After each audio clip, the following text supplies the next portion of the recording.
It was still dark when the duty runner burst into our tent. Soaked from the night mist and breathing hard, he did not waste a single word. Convoy rolls in 30 minutes. Full load, no delays. That was how my part in those 14 unforgettable days began. People often remember the infantry that pushed forward or the tanks that crossed the border. Very few remember the men whose job was simply to make sure everyone else could keep moving. I was one of those men, a transportation and logistics soldier. My weapon mattered less than the cargo strapped behind our truck. Every sack of rice, every crate of ammunition, every drum of water, and every box of medicine carried someone's chance of surviving another day. Our old Soviet-built cargo truck waited under camouflage netting, its engine already ticking softly in the cold morning air. I climbed into the back with a clipboard and started checking the load one last time. 50-pound bags of dried rice were stacked as tightly as bricks. Wooden ammunition crates filled the center. Metal cans of fuel were tied down beside medical supplies wrapped carefully against the rain. Nothing could shift once the truck started bouncing over Cambodia's rough dirt roads. Our driver, Lam, was already underneath the truck with a wrench in his hand. He rarely smiled, but nobody trusted an engine more than he did. He carried a faded photograph of his fiancée inside his shirt pocket and planned to marry her after finishing his military service. Every evening, if we had 5 quiet minutes, he would unfold the picture and wipe the dust from its corners before putting it away again. 2, whom everyone called Rice, climbed into the cargo bed beside me. He earned the nickname because he treated every bag of food as if it were made of gold. He could count supplies almost without looking, and he never let anyone waste even a handful of rice. "Check those ropes again," he said. I already did. "Then check them twice." That was simply who 2 was. The last member of our convoy was Hugh, a young medic assigned to travel with us. His medical bag looked almost as heavy as my backpack. He wanted to become a doctor after the war, though he joked that the army had already given him enough patience to fill a lifetime. The morning smelled of wet soil and diesel fuel. Overnight rain had turned the red earth into thick mud. Mosquitoes hovered around every puddle, and more than half our company still carried the weakness of recent malaria attacks. None of us complained. There wasn't time. News spread quickly through the convoy. The offensive was moving faster than anyone had expected. Frontline units were advancing so rapidly that supply trucks were struggling just to keep up. Every hour mattered. If ammunition arrived late, rifles would fall silent. If water failed to reach the troops, exhaustion would do what bullets could not. Our mission was simple in theory but unforgiving in reality: stay ahead of shortages. As dawn slowly brightened the horizon, our convoy commander climbed onto the lead truck and gave the final instructions. No unnecessary stops. Protect the cargo. Deliver everything on schedule. The engines roared to life one after another. Thick gray smoke drifted above the trees as our convoy rolled toward the border. We had barely traveled a few miles when a motorcycle messenger came racing toward us, waving both arms. The bridge on our planned route had been destroyed overnight. No one knew whether another crossing could support fully loaded trucks. And every minute we spent searching for another way meant the soldiers waiting ahead were getting closer to running out of food, water, and ammunition. The messenger's words spread through the convoy like cold water down the back of a shirt. The bridge was gone. No one knew if it had been blown up, washed out, or simply collapsed under the weight of too many vehicles before us. In wartime, the reason mattered less than the result. A road that looked clear on a map could disappear in one night, and every truck behind it would become useless iron. Our convoy commander gathered the drivers and section leaders beside the lead vehicle. He unfolded a map across the hood, but the paper had already softened from rain and sweat. A thin blue line showed the river ahead. The bridge was marked there, neat and harmless, as if paper understood mud, explosives, and war. "There's an old logging trail east of here," he said. "Longer route, narrow, Maybe passable. Maybe, Lamb muttered under his breath. Nobody laughed. We turned off the main road just after sunrise. The new route was hardly a road at all. It was a red earth track cut through the trees, with deep ruts filled by brown water. The jungle pressed close on both sides. Wet branches slapped against the windshield. The smell of soaked leaves, diesel smoke, and damp canvas filled the air. I sat in the cargo bed, one hand gripping the side rail, the other bracing the stacked ammunition crates. Every bump made the truck groan. The dried rice bags shifted against the ropes, and two shouted over the engine noise. Hold that corner. If those bags tear, we'll be eating mud with breakfast. I crawled across the load on my knees, rainwater running down my neck, and tightened the rope around the rice sacks. My fingers were stiff, but I pulled until the fibers burned my palms. Beside me, Hugh had covered the medical boxes with an extra poncho. He cared about those supplies like they were wounded men already waiting for him. Around noon, the first truck sank to its axle in a mud hole. The whole convoy stopped. There were no machines to help us, no clean workshop, no spare road. We jumped down into the mud and started digging with shovels, helmets, and bare hands. Lamb reversed slowly while 10 of us pushed from behind. The tires spun, spraying red mud over our uniforms and faces. Someone cursed. Someone slipped and vanished up to his waist. Two lost one sandal and kept pushing barefoot. By the time the truck broke free, all of us were breathing like old men. We ate standing beside the vehicles. A handful of dried rice, a sip from a dented canteen. Nothing more. The water tasted like metal and canvas.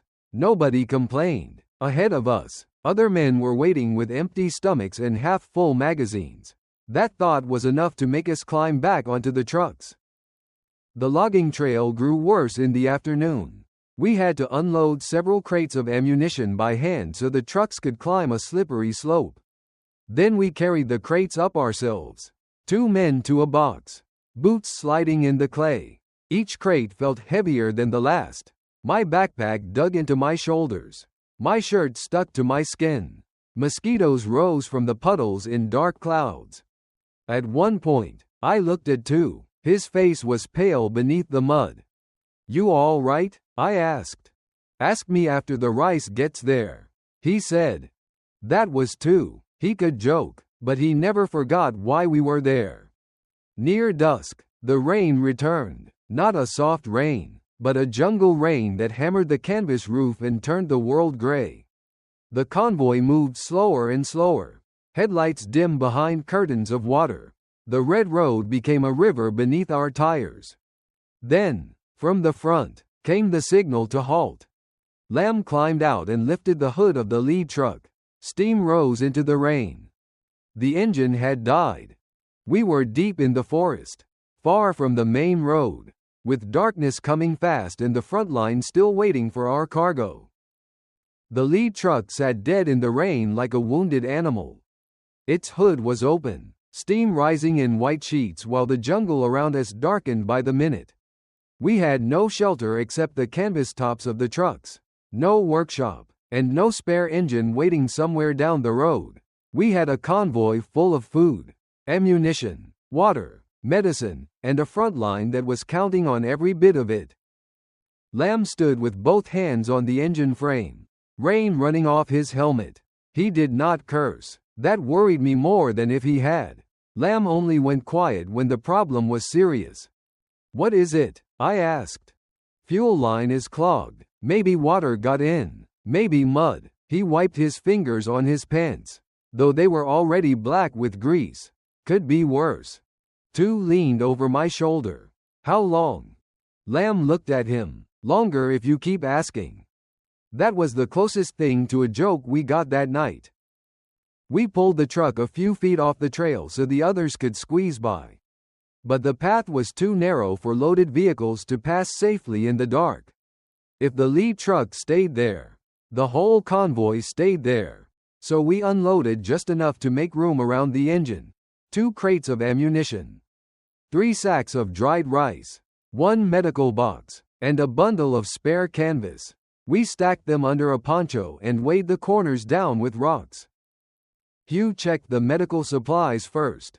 He opened the lid, ran his hand across the packets, and frowned. The rain had found its way into one corner.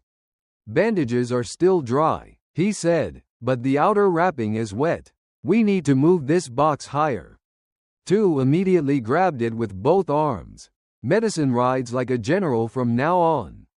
Nobody argued. Out there, quinine tablets, bandages, and disinfectant could matter as much as bullets. Lamb and I worked by flashlight. One man held the beam while the other took apart whatever he could reach. The rain made the metal slick. Mosquitoes crawled around our ears. Every few minutes the flashlight dimmed, and I slapped it against my palm to bring the light back. My fingers cramped from twisting small parts one could barely see. Behind us, one of the younger soldiers in the convoy began shaking with fever. Malaria had been moving through the unit for days. Hugh helped him sit under the rear axle of a truck, the only dry place he could find. He gave him medicine and made him sip water from a dented canteen. The boy kept apologizing, as if being sick was some kind of failure. "Stop that," Hugh told him softly. "Your job now is to stay alive." I heard those words over the rain and never forgot them. Near midnight, Lamb realized we did not have the right spare part. The small connector we needed had cracked. Without it, the fuel line would not hold.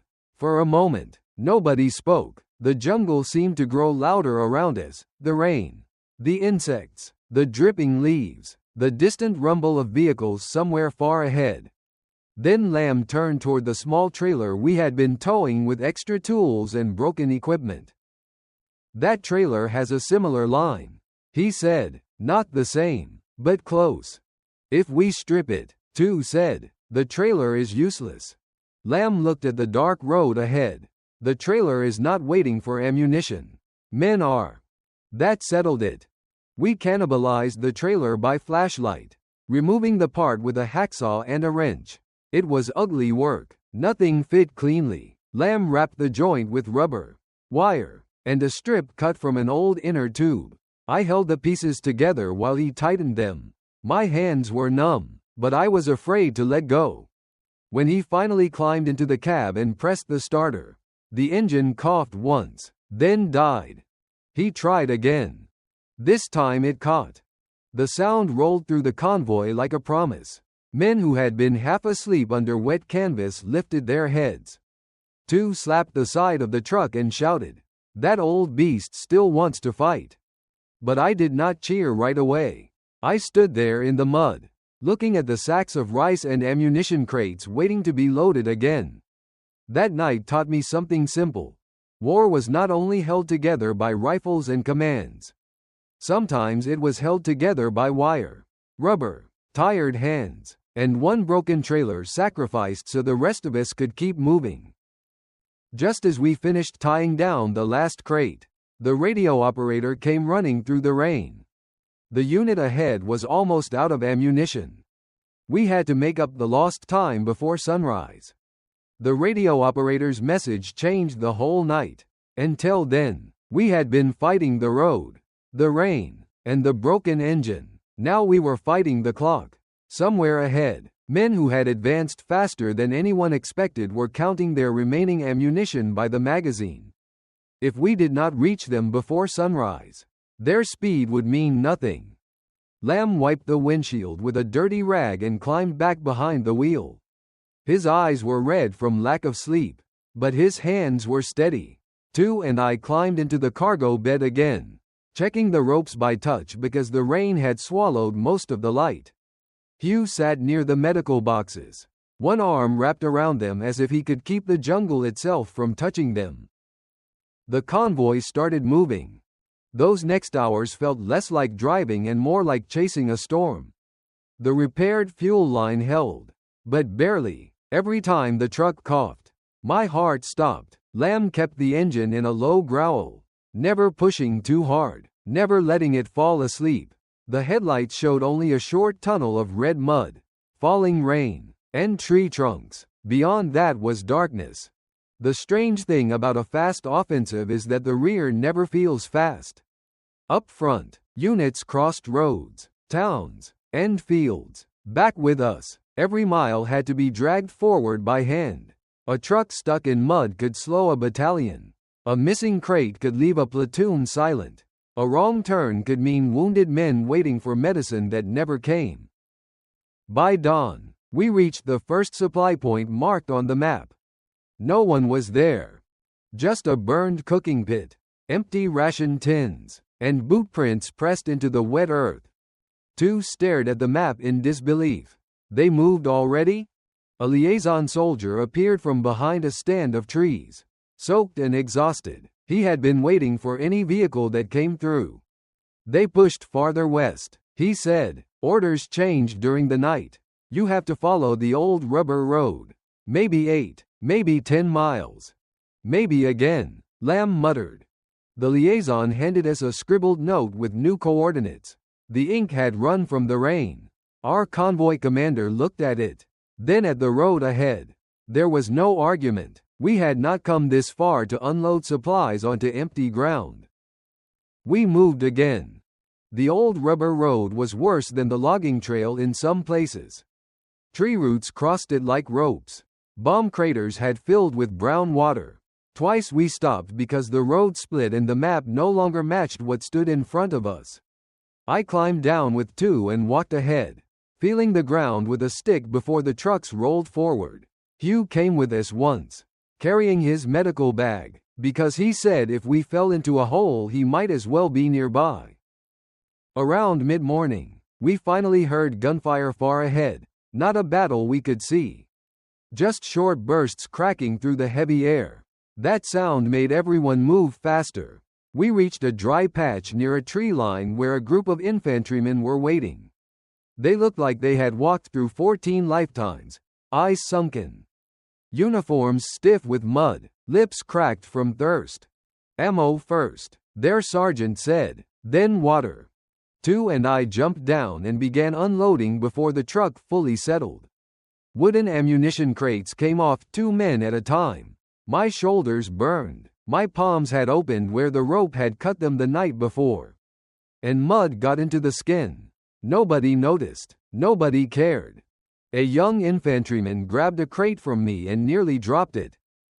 "Careful," I said. He nodded, embarrassed. "Sorry, haven't eaten since yesterday." Two heard that and tore open one bag of dried rice. He handed out small portions without waiting for orders. "Chew slow," he told them. "This isn't a feast." For the first time that morning, a few men smiled.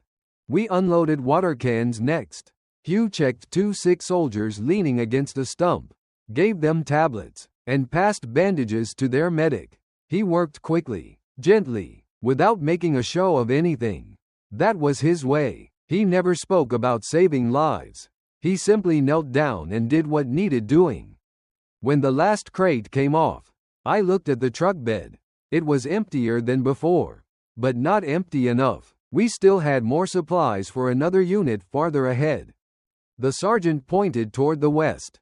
"They're moving again. If you leave now, you might catch them before the next rain." I remember standing there for a moment, listening to the distant gunfire fade and the engine idling behind me. 14 days to break the Khmer Rouge sounded swift when people said it later. But for us, it was measured in mud, wrong turns, wet maps, and men waiting beside empty roads. Then the sky darkened again. Another wall of rain was coming. The rain reached us before we could leave. It came down hard enough to flatten the grass and blur the tree line into a wall of gray. We pulled the canvas tighter over the cargo, but water still found every crack. The red road beneath the truck turned soft, then slick, then almost liquid. We had delivered ammunition and water to the first unit, but the convoy was not finished. 2 more companies were still ahead, and another aid station needed medicine. When I checked the cargo bed, the emptiness scared me more than the weight had. Earlier, the truck had groaned under the load. Now the stacks were lower, the water cans fewer, and the medical boxes down to what Hugh called just enough. if nothing goes wrong. But something always went wrong. At a bend in the road, a runner stopped us. He came from the west, barefoot, his uniform torn at one sleeve. He carried 3 written requests from 3 different units. One needed rifle ammunition. One needed rice and water. One had fever cases and wounded men waiting for medicine. 2 took the notes and read them under the edge of his helmet. "We don't have enough for all 3, he said. No one answered right away. That was the kind of silence a logistics soldier learns to hate. In a firefight, a man knows what to do. Take cover, return fire, move. But with supplies, every choice feels like taking something from someone you cannot see. If we sent more ammunition west, hungry men might go another day without rice. If we sent medicine to the aid station, another platoon might be left with almost nothing to shoot. If we gave out water first, the wounded might wait." Our convoy commander spread the requests on an ammunition crate. Rain hit the paper and made the ink bleed. "Ammo to the forward company," he said. "Medicine to the aid station. Split the rice." 2 shook his head. "Split it too thin and nobody gets enough. Give it all to one place and the others get nothing," I said. He looked at me, not angry, just tired. His nickname was Rice, but there was nothing funny about him then. He knew exactly how many meals were in each sack. He knew how many men could be fed and how many would still go hungry. We began dividing the load, not by what was fair. War rarely allowed that, but by what might keep the most men moving until the next convoy arrived. 2 used a bayonet to cut open one sack and measured portions into smaller canvas bags.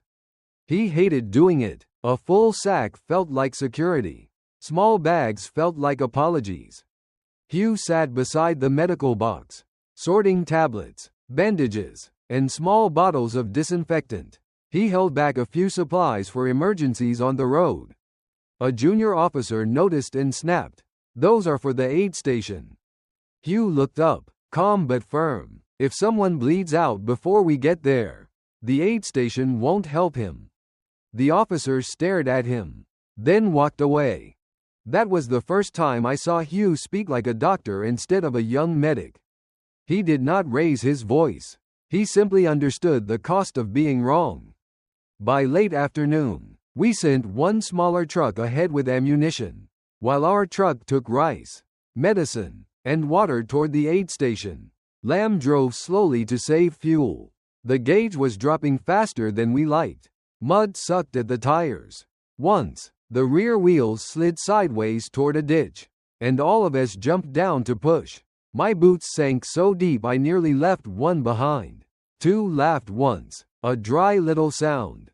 "At this rate," he said, "we'll arrive with rice, medicine, and no legs."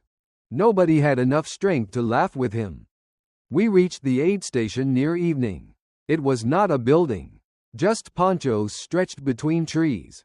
Men lay on bamboo frames, some wounded, some burning with fever. Hugh went to work before the truck stopped. 2 and I carried the medical box first, then water, then rice. A soldier lying under a poncho watched us unload and whispered, "You made it." I wanted to tell him we had not brought enough. I wanted to apologize for every missing bag, every empty can, every tablet we did not have. Instead, I nodded and said, "More will come." I hoped it was true. That night, sitting under the truck with rain dripping from the axle, I understood that logistics was not just moving supplies. It was carrying responsibility for men whose names you might never know. And sometimes, no matter how hard you tried, your best still felt too small. Then word came from the rear. One of our supply teams was trapped on the broken road behind us. The message about the trapped supply team reached us after dark, while rain still tapped on the truck roof like fingers that would not let us sleep. I was sitting under the rear axle, eating a small pinch of dried rice from my palm, when the radio operator called for the convoy commander. A team behind us had been cut off on the broken road. Their truck and handcart were stuck near a flooded crossing. They still had ammunition, rice, and fuel cans with them. More importantly, they had men. For a moment, everyone just listened to the rain. We had orders to move forward. The units ahead still needed supplies. And every mile west mattered. Turning back meant losing time we did not have. But leaving our own men behind with a load they could not move felt like something none of us could carry afterward. Lamb looked at me from beside the cab. His face was hollow with exhaustion. "You thinking what I'm thinking?" he asked. "I'm thinking we won't sleep anyway," I said. Two heard us and stood up. "If you two go back, I'm going too. Someone has to make sure you don't throw good rice into the mud." Hugh tightened the strap on his medical bag. "And someone has to make sure you three come back breathing." The commander did not like it, but he understood. He let one truck turn around, ours. We unloaded part of the remaining cargo onto another vehicle, keeping only ropes, tools, spare water, some medicine, and enough room to bring back men or supplies. The empty space in the truck bed felt strange. A logistics truck without cargo felt almost naked. Lamb turned the truck around slowly on the narrow road. The headlights swept across wet tree trunks and standing water. Then we drove back into the dark. The road had changed in only a few hours. Places we had crossed before were now deeper underwater. Mud sucked at the tires. Fallen branches scraped the sides of the truck. Twice we had to stop and clear the way with axes. Each stop made me think of the forward units waiting ahead, and each thought pressed on my chest. Two must have felt it too. "Don't start counting minutes," he said from the back. "You'll go crazy." "I'm counting men," I said. He did not answer. Near midnight, we found the first sign of the trapped team. A torn piece of canvas tied to a low branch. Farther down, we saw wheel tracks sliding off the trail toward a creek swollen by rain. Lamb stopped before the headlights hit the water. We heard shouting. The truck was tilted at a dangerous angle, half its rear wheels buried in mud. A wooden handcart sat nearby with sacks of rice stacked under a soaked poncho.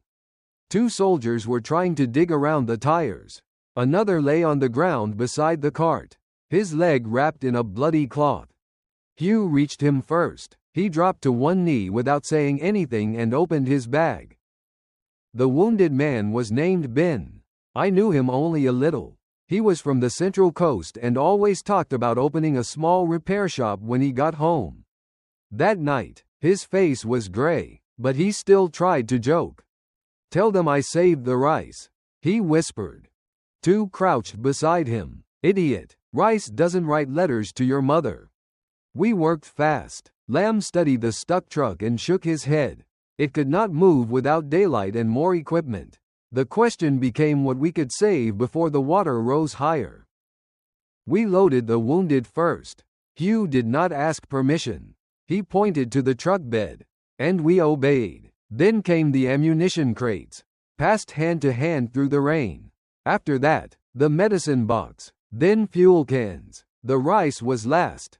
There was not enough room for everything. Two stood over the remaining sacks, soaked and silent. I could see the pain in his face. To him, every sack meant meals for tired men. But Ben was breathing hard behind us, and the road ahead was getting worse. "Leave 2 sacks," I said. Two looked at me. I expected him to argue. Instead, he cut 1 sack open, filled smaller bags, and pushed them into every empty corner of the truck. "Now we leave 1.5, he said. That was Two's kind of compromise. When we finally pulled away, the abandoned truck disappeared behind the rain. No one spoke for a long time. We had saved the men and part of the load, but not all of it. War often left you with that kind of answer, not clean, not proud, just necessary. Behind me, Ben gripped his dented canteen and whispered, "Did the supplies make it?" I looked at the dark road ahead. "Enough of them did," I said. But in my heart, I knew the harder choice was still waiting for us. Ben's breathing grew worse before we made it back to the main trail. He lay in the truck bed between ammunition crates and small bags of rice, his face shining with rain and fever. Hugh knelt beside him, pressing one hand against the bandage on his leg while using the other to keep himself from falling whenever the truck lurched. "Lamb," Hugh called toward the cab. "Slower if you can." Lamb did not turn around. "If I go slower, we may not reach anyone before daylight." That was the truth, and nobody liked hearing it. The truck was heavier now than when we had turned back. We carried wounded men, fuel cans, medicine, rice, and crates of ammunition saved from the stranded team. But the road had become worse. Rainwater ran down the ruts like small streams. The rear wheels slid every few minutes. Each time, Tu and I jumped out to push, then climbed back in covered in more mud than before. Just before dawn, we reached a fork in the road where another runner was waiting. He came from the forward company, the same unit that had already received part of our load earlier. "They need the rest of the ammunition now," he said. "They're holding a crossing. If the crates don't get there, they may have to pull back." Hugh looked at Ben. Ben's eyes were closed, and his lips had turned pale. "We have to get him to the aid station," Hugh said. The runner pointed west. "Aid station is south. Forward company is west. You can't do both with one truck." There it was. The choice I had been afraid of since the night before. Protect the cargo and keep the fighting men supplied, or save the wounded man in our truck. I looked at the ammunition crates. They were not just boxes.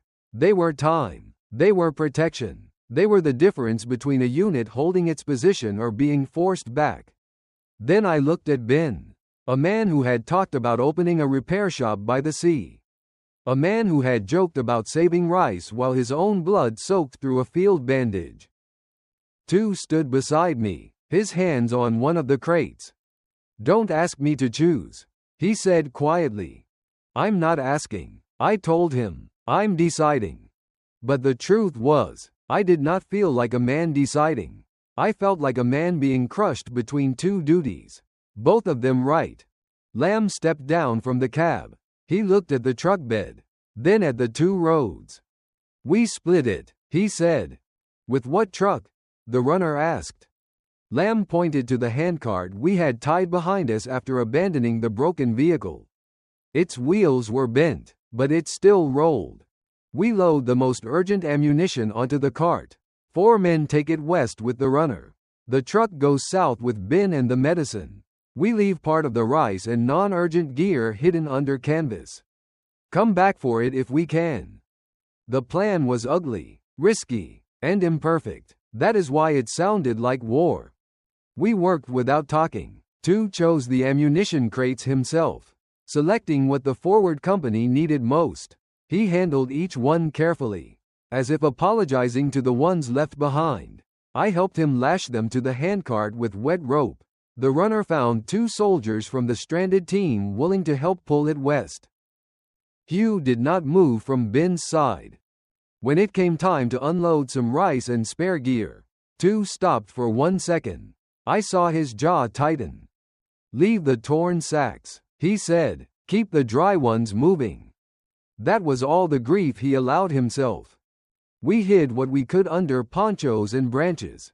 It felt wrong leaving supplies beside the road after fighting so hard to save them. But Ben groaned once, and that sound settled the argument inside me.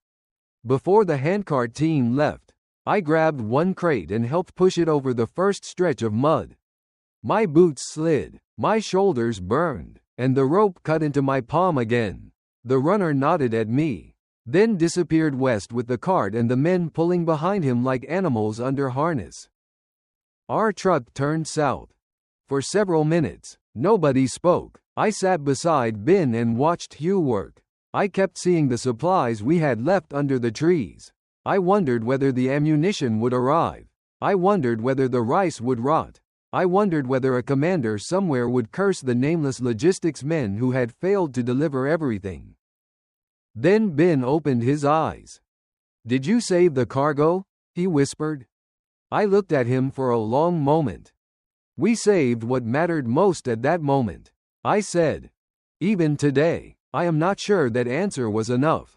War rarely gives a clean choice between right and wrong. More often, it gives you two painful duties and asks which scar you are willing to carry for the rest of your life. We reached the aid station just as the sky was turning pale.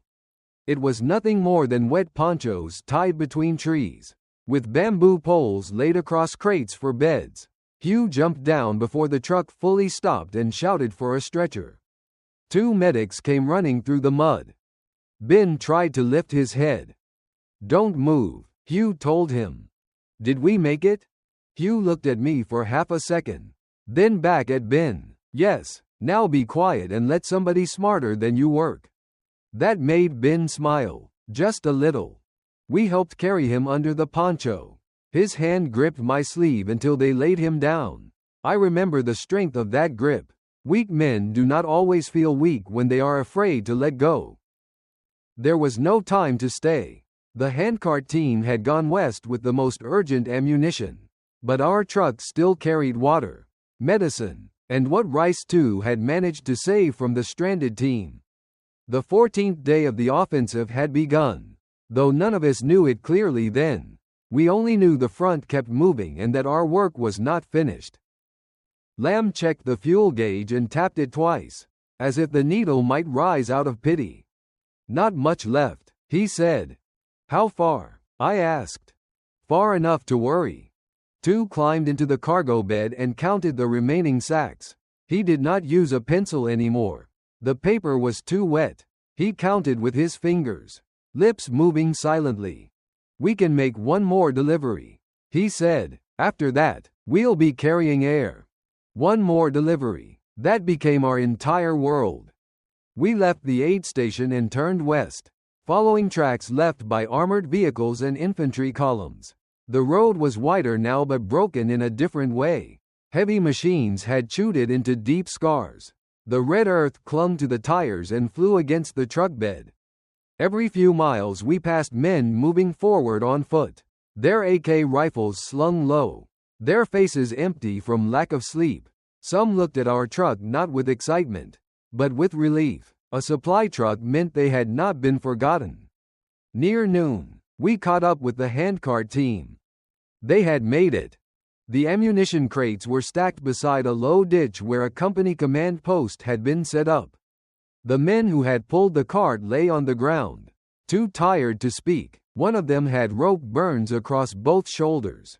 The runner gave me a quick nod when he saw us.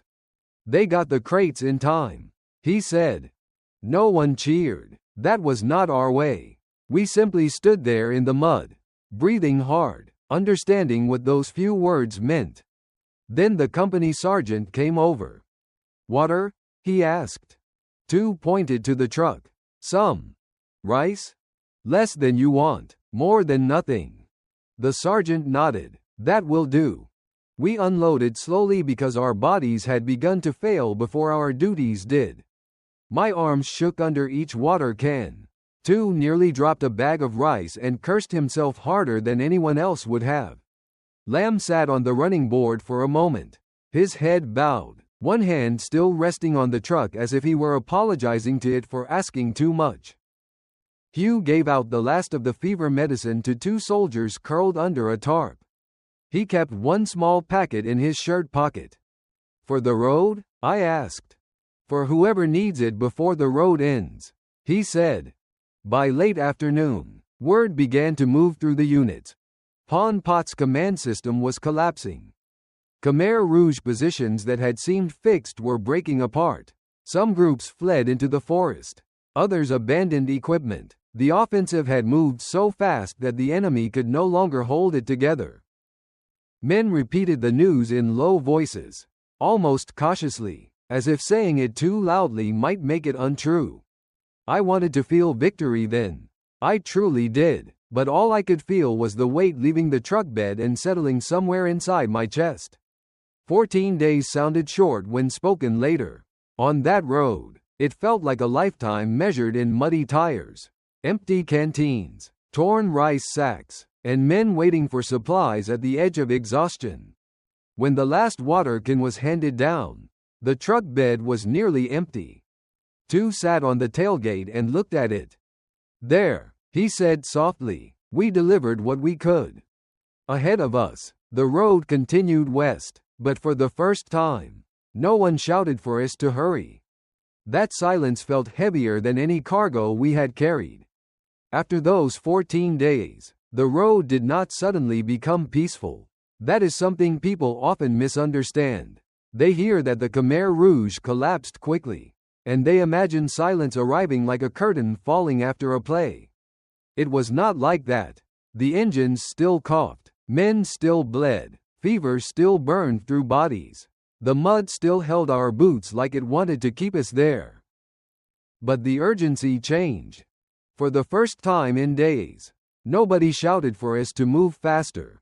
Nobody slapped the truck door and yelled that ammunition had to reach a company before daylight. We were told to collect what we could, help steady the supply line, and support the medical teams and rear units moving into newly secured areas. It sounded easier than what we had just survived, but by then we had learned that nothing in war was truly easy. Our truck was nearly empty, so Tu made it his mission to find what had been lost or scattered. We drove back along the same roads that had nearly broken us. At the fork where we had hidden supplies under ponchos and branches, I expected to find everything ruined. Some of it was.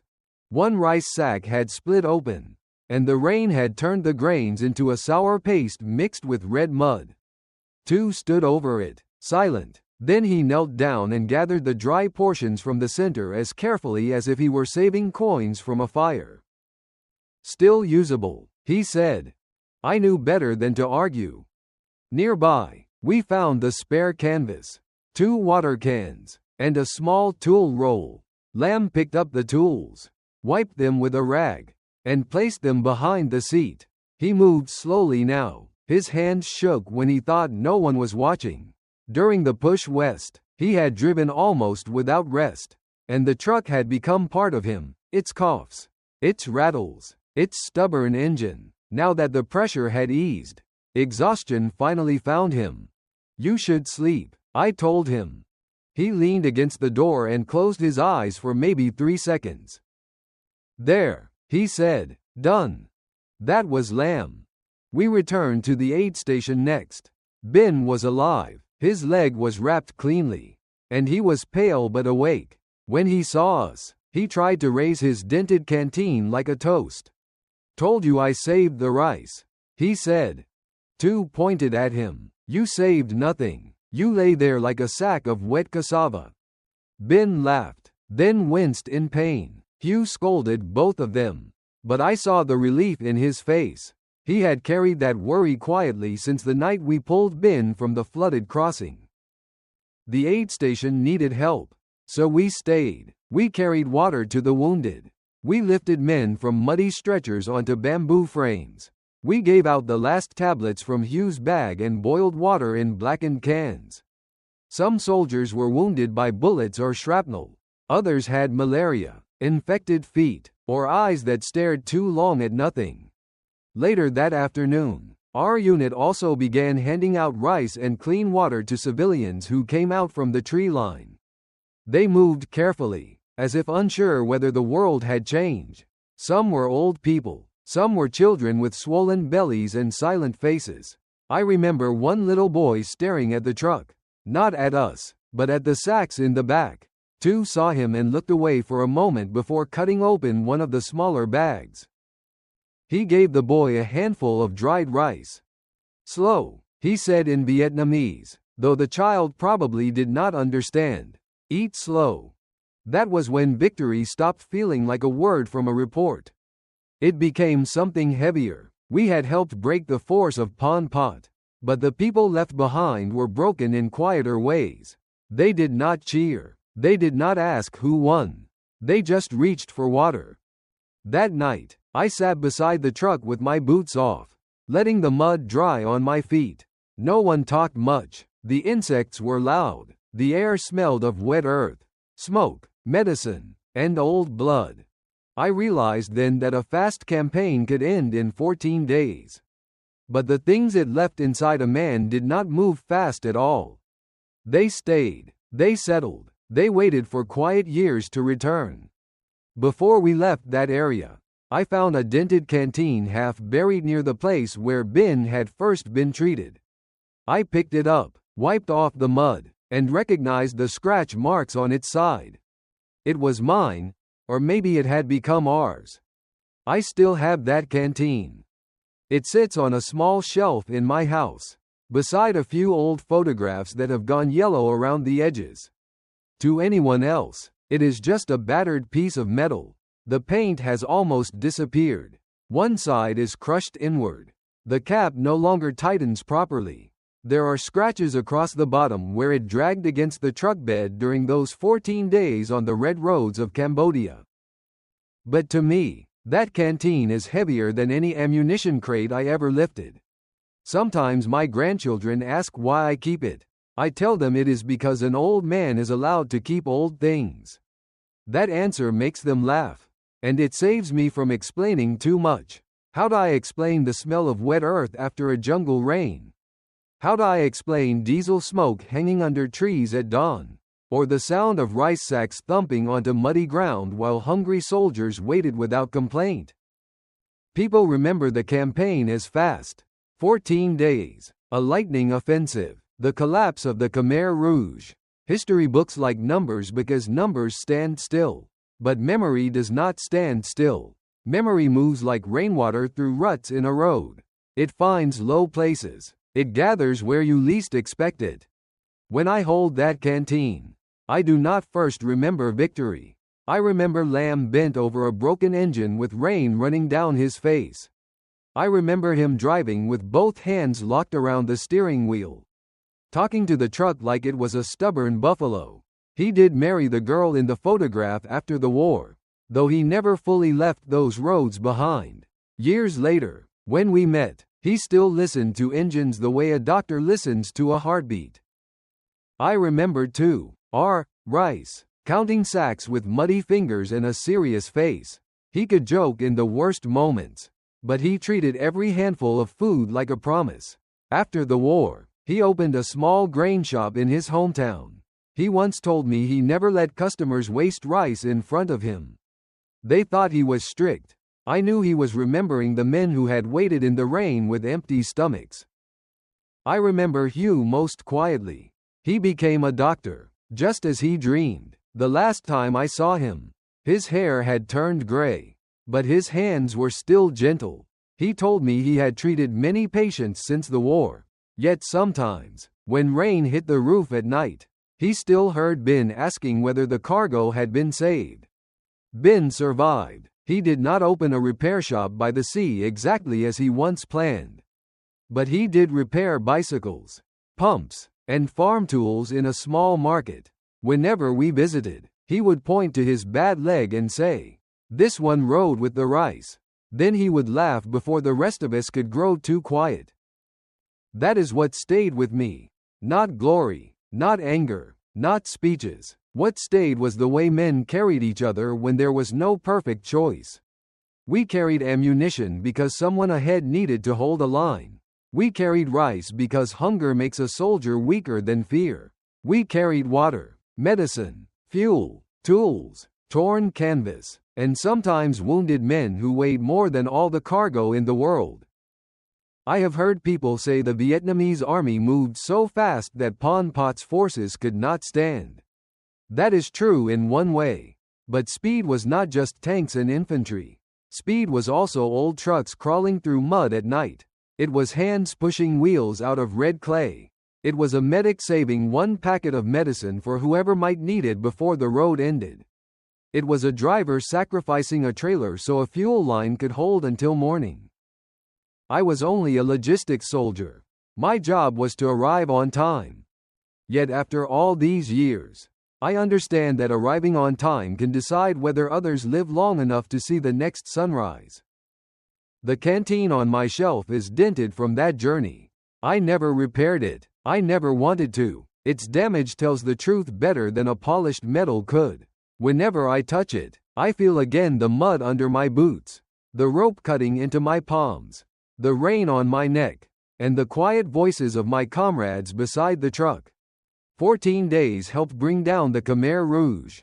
But those 14 days also taught me that behind every victory are people most will never see, men carrying sacks, crates, water cans, and wounded friends through the dark, hoping only to reach the right place before it is too late.